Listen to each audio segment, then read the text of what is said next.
Olá, queridos irmãos, estamos de volta e o desejo é de compartilhar mais um pouquinho com vocês sobre a palavra do Senhor, voltado para a cruz e a ressurreição de Cristo. Nós estamos tentando construir uma linha nesse sentido.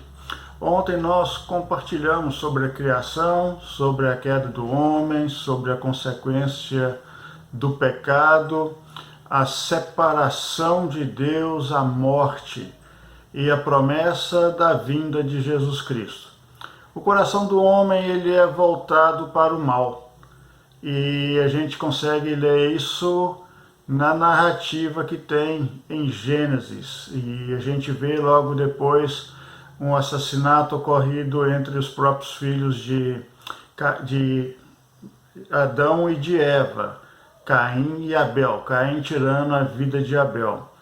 E em Gênesis capítulo 6, versículo 3, 5, 11, a gente lê sobre a forma como a corrupção humana, o pecado, a maldade, a perversidade havia tomado conta da terra. Em Gênesis 6, 3 diz: Então disse o Senhor, por causa da perversidade do homem, meu espírito não contenderá com ele para sempre, e ele só viverá 120 anos. No capítulo 6, versículo 5, diz: O Senhor viu que a perversidade do homem tinha aumentado, e na terra, e que toda a inclinação dos pensamentos do seu coração era sempre e somente para o mal. A perversidade do homem havia aumentado, e a inclinação dos pensamentos do seu coração era sempre voltado para o mal, somente para o mal. E no capítulo 6, versículo 10 e versículo 11, a gente ainda lê: Ora, a terra estava corrompida aos olhos de Deus, cheia de violência, ao ver como a terra se corrompera, pois toda a humanidade havia corrompido a sua conduta. A gente observa que o pecado ele teve uma interferência muito grande na vida dos primeiros habitantes dessa terra. O pecado dominou. Como eu disse ontem, o pecado foi a herança que Adão e Eva deixaram, e o homem nasceu em pecado. O pecado se alastra, o mal dominava o coração das pessoas. O pecado ganha o coração das pessoas e poucos eram obedientes ou mesmo tementes ao Senhor. Deus então decide eliminar, fazer desaparecer todo homem e animal que havia criado. Ele estava triste com a proporção que a desobediência tomara, triste com a situação. E aí ele anuncia então uma nova medida, uma medida muito drástica. Ele anuncia o dilúvio, e os únicos que se salvam nesse dilúvio é Noé e sua família, com um casal de cada espécie de animais. Noé teria que construir uma arca muito grande, entrar nessa arca com seus familiares e também um casal de cada animal. O dilúvio, 40 dias de chuva e 40 noites de chuva, até que todo animal e todo ser humano que respirava, como diz o texto, fosse eliminado. Temor ao Senhor, integridade, justiça, esta era a forma que Deus encontrara Noé, fruto de uma vida voltada para Deus. E o temor trouxe salvação, trouxe vida a Noé e sua família. Temor ao Senhor, o único que ele achou reto na terra. Como que nós estamos sendo vistos pelo Senhor hoje? Será que temos uma vida de retidão? Temos uma vida de temor ao Senhor? Temos uma vida voltada para Ele? Traz salvação. Deus faz um pacto com Noé. Depois dessa chuva de 40 dias, 40 noites, Noé percebe que a chuva acabara e com o decorrer do tempo a água começa a descer e Noé então solta um pombo para ver se ele teria como trazer algo que mostrasse que as terras já estavam surgindo. E nesse período Deus faz um pacto com Noé. Um pacto simbolizado através do arco-íris. E nesse pacto Deus afirma que não destruiria toda a carne, mas através das águas. Está relatado em Gênesis capítulo 10, no versículo 11. Então, o arco-íris, quando você o ver no céu, você pode se lembrar, opa, é uma manifestação da bondade de Deus, é uma manifestação da aliança de Deus com o seu povo. Não seria destruído mais pelas águas toda a carne que existia. E acontece que o dilúvio não resolveu o problema em si, o problema do pecado, pois o coração do homem ele continuava perverso, o coração do homem continuava propenso ao mal. O orgulho tomara conta do coração dos homens. Queriam ser dominadores, queriam ser os donos do poder, queriam toda a autoridade, não queriam ter limites e achavam que a sua existência era acima de qualquer outra coisa. Nada diferente com os dias de hoje.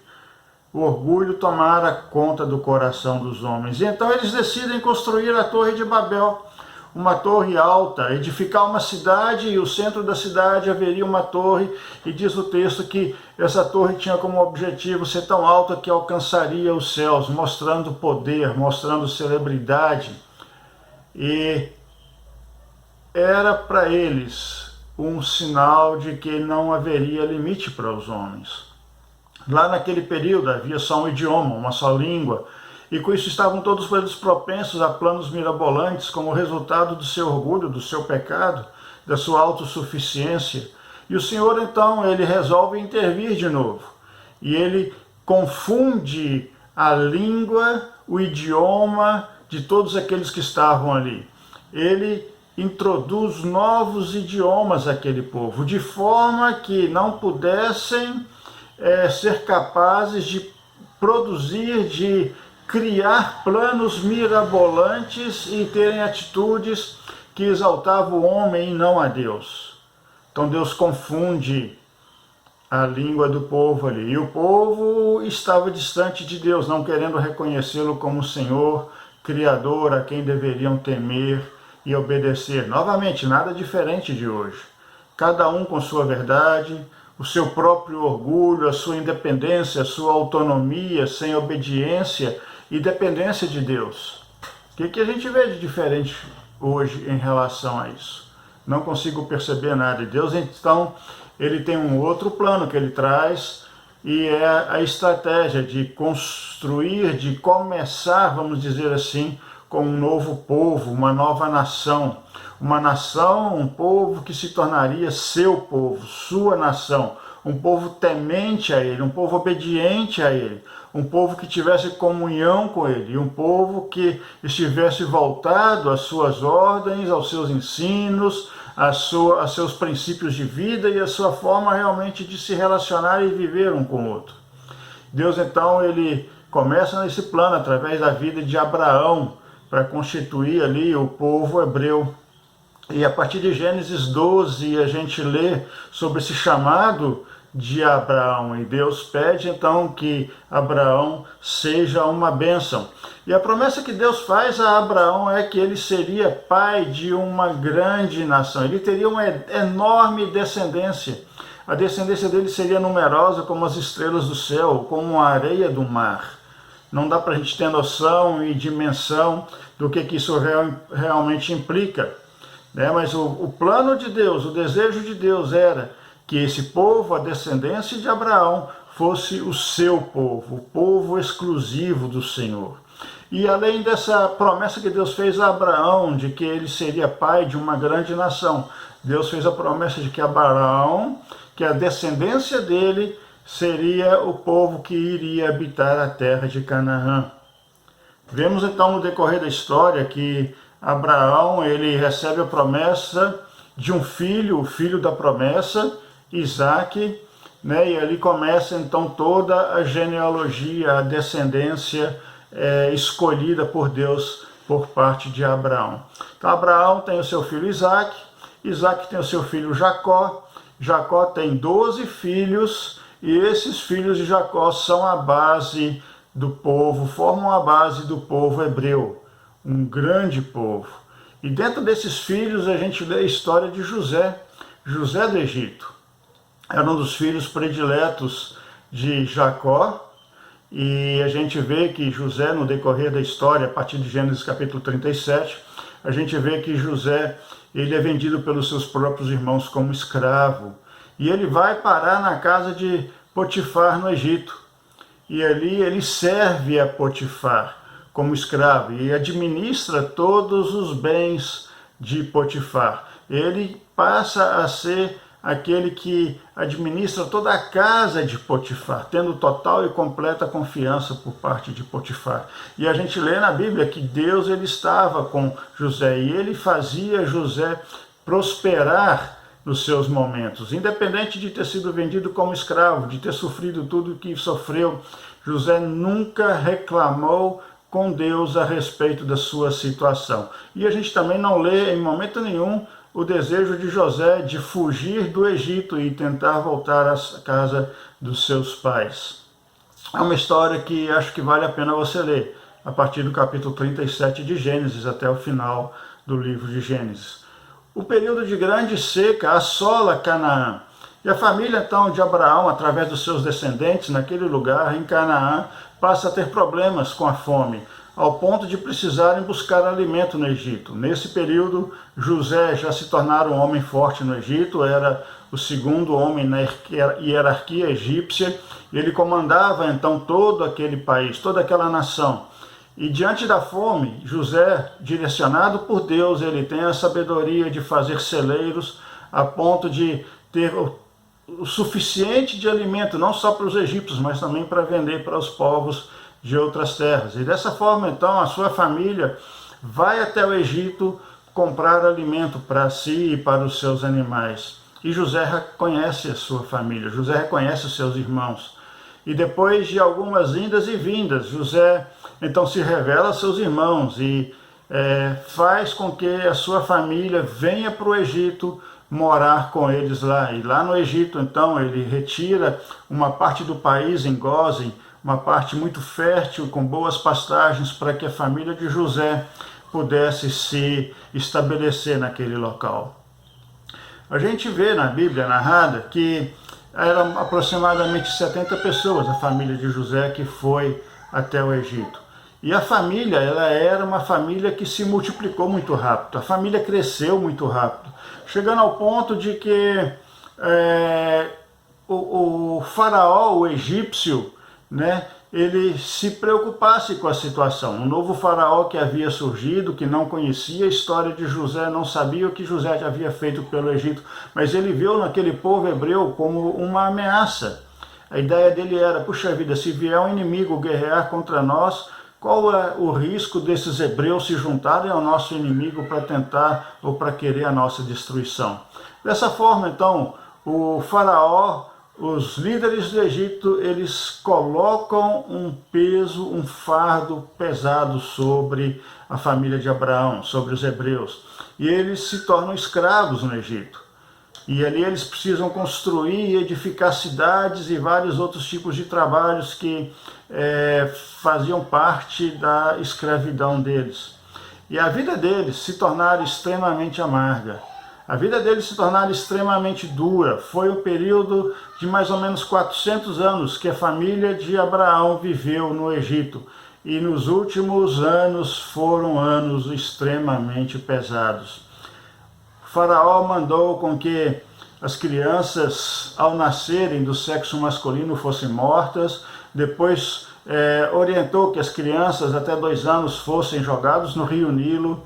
Ele não queria que essa família descendente de Abraão, a família da promessa, crescesse de forma tão grande. E no seu momento de aflição, no seu momento de sofrimento, os hebreus, eles clamam ao Senhor. Eles clamam ao Senhor por todo aquele sofrimento que eles estavam passando. E Deus, então, ele ouve o clamor do seu povo e decide intervir nesse processo, ao ponto de que Moisés nasce nesse período e Deus, então, o levanta como líder, com o objetivo de tirar o povo do Egito, daquela escravidão, daquele peso. E no decorrer da história, a gente vê no chamado de Deus para Moisés que Deus queria que ele, Moisés, fosse até Faraó e intercedesse a favor do povo para que Faraó permitisse que o povo fosse liberto para celebrar ao Senhor, para cultuar ao Senhor. E a gente lê nas Escrituras que Faraó ele endurece o seu coração e ele não permite o povo sair. Com isso, então, Deus ele envia pragas. Ele se manifesta de forma poderosa entre os egípcios e também para que os israelitas, os hebreus, pudessem observar o seu poder, a sua grandeza. E 9 pragas, então, assolam a terra do Egito. E mesmo diante de tal manifestação do poder de Deus, Faraó mantém o seu coração duro e ele não permite com que o povo possa sair e celebrar a Deus. Isso me faz pensar em quantas vezes não é usado por Deus a nosso favor de sinais, mostra da sua grandeza, Deus se revelando a nós através da sua criação, através da vida, do sustento, através da sua palavra, e mesmo assim, como Faraó, tantas vezes nosso coração é duro e inacessível. Muitas vezes Deus quer falar conosco, Deus nos direciona em determinados sentidos e o nosso coração é duro como o coração de Faraó. Você já pensou em como está o seu coração? O que Deus tem usado para se revelar a você? Como Deus tem se revelado a você? E qual a resposta que você tem dado a essa manifestação da revelação de Deus a você? Qual a resposta que você tem dado com relação à sua existência, com relação ao amor de Deus para você? Talvez você tenha sido igual Faraó, não dando importância à manifestação do Senhor, ou você tem dado atenção e não tem dado uma resposta? Pensa um pouquinho nisso. Por fim, a gente vê que Deus envia a 10ª praga. E esta praga é a morte dos primogênitos. Algo terrível estava para acontecer. Sangue seria derramado, vidas seriam ceifadas, pavor, medo, angústia. Deus usaria dessa praga, a morte dos primogênitos, para manifestar o seu poder e ao mesmo tempo para manifestar o seu plano de libertação. Tudo em função da dureza do coração. E o meu desejo é que amanhã a gente possa continuar nessa reflexão. Mas uma pergunta eu quero deixar para você antes da gente encerrar. O seu coração tem estado duro diante da manifestação de Deus a você? Diante da forma que Deus tem tentado se mostrar a você? Como tem estado o seu coração? Gostaria de orar por você. Senhor, Tu és bom para conosco. Te louvamos porque através da nossa própria vida e tudo que nos cerca, o Senhor revela a Tua grandeza. Somos cercados por montanhas, por uma bela natureza, somos cercados pelo Teu amor e pelo Teu cuidado, pelo Teu sustento, pelas plantas que crescem e nos traz o alimento, e muitas vezes mesmo assim é difícil reconhecermos ou valorizarmos aquilo que o Senhor tem feito. Peço, Deus, que o nosso coração não seja insensível à Tua manifestação para conosco, que tenhamos um coração receptivo e que possamos também dar uma resposta em obediência, uma resposta em temor, uma resposta em permitir o Teu senhorio sobre as nossas vidas. Obrigado pela Tua palavra que conduz as nossas vidas e que no decorrer desses dias também o Senhor esteja falando conosco. Oramos no nome de Jesus. Amém. Te vejo amanhã. Um grande abraço, saudade de poder estar com vocês.